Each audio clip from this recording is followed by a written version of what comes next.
You know, the thing that is new about industrial policy is we are developing our economies, growing our economies at a time when we also need to accomplish the green transition. And I spoke yesterday to a very significant international business leader who is also a big investor in Canada. And he said to me, all the countries in the world need to be very careful that decarbonization does not mean deindustrialization. I thought that was an extremely smart comment, and Canada is absolutely determined that decarbonization for us will mean more jobs, more growth, more manufacturing, and we recognize government needs to play a role to make that happen. So we've set up a $15 billion government fund run by professional investors from a Canadian pension fund. And I hope you know Canadian pension funds, they're geniuses, the best in the world. So we don't have my department manage the money. Sorry, you guys are very good too. And the Norwegians are involved. Norwegians also is good. not bad We're either, good. huh? No, but like, come on, the Canadian pension funds, they're great. My point is, we don't have government bureaucrats invest these $15 billion. We have professional investors do it, but their job is to fill that gap between to de-risk for private capital. And that 15 billion is being invested alongside private capital to make projects work. And then we have put in place a system of investment tax credits, really to be comparable to the IRA. And we now have a suite of policies for the industrial transformation worth about $120 billion. That'd be so great. Come invest in Canada. We believe that we have to hustle. We think this is a moment that, you know, the cement is being poured for the new economy. And we really believe in being out there, talking to investors in the world and saying there's a lot of natural advantages Canada has, and we're going to help those advantages along with government policy. And then just to conclude, Borge, what I'll say, I liked your introduction. I liked the way you said it's really important that trade policies work for people. And that would be sort of my final comment, speaking for Canada. But really, I think this applies to the whole world. As we build our economic policies, whether they are trade policies or investment attraction policies or industrial policies, at the end of the day, the question we have to ask ourselves is, will this make the life of the people I represent better?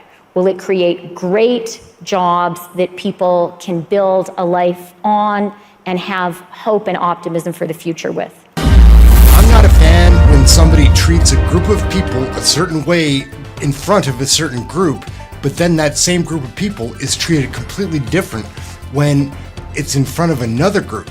CHYSTIA Freeland here is speaking to the Globe, and she seems to be pretty articulate.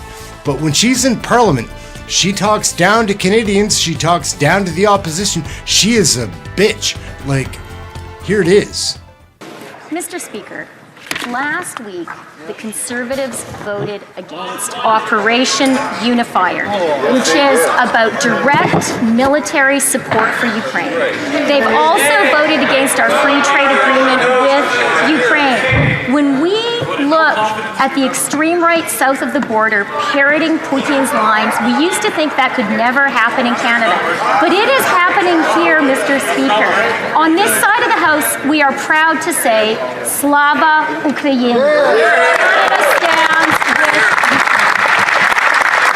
The Honourable... What, is that witch talking in tongues now? We've got 2 languages here in Canada already, lady. We don't need any more Ukrainian, Russian, whatever that was. And you pull stunts like this, Canadians won't forget that you set this poor reporter up to be assaulted and then arrested for assault. You did this by a member of the York Police Department.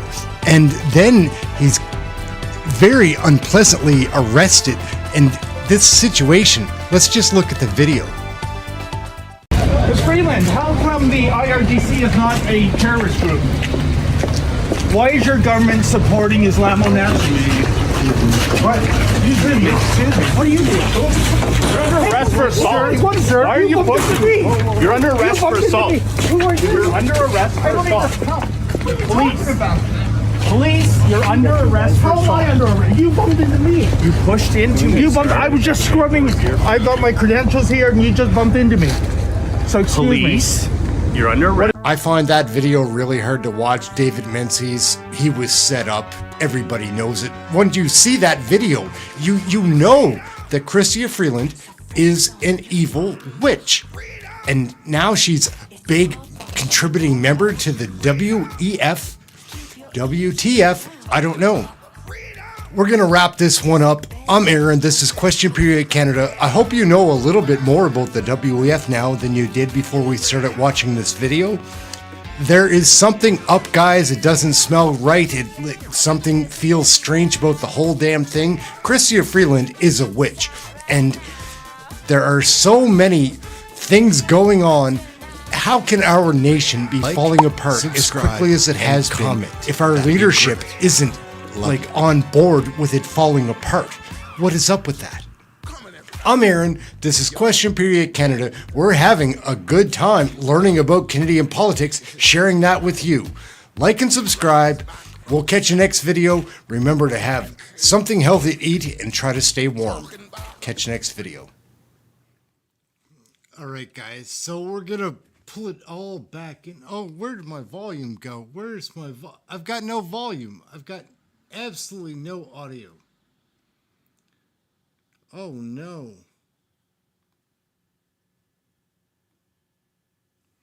And my computer is shutting down. We're out.